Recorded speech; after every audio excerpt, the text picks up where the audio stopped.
លើ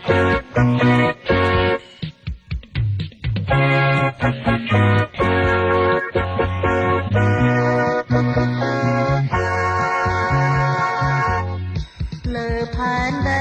ត្រីពេញនគរតែគ្មានត្រីល្អដូចត្រីខ្មែរណាត្រីខ្មែរក្រណាស់ព្រះអើយ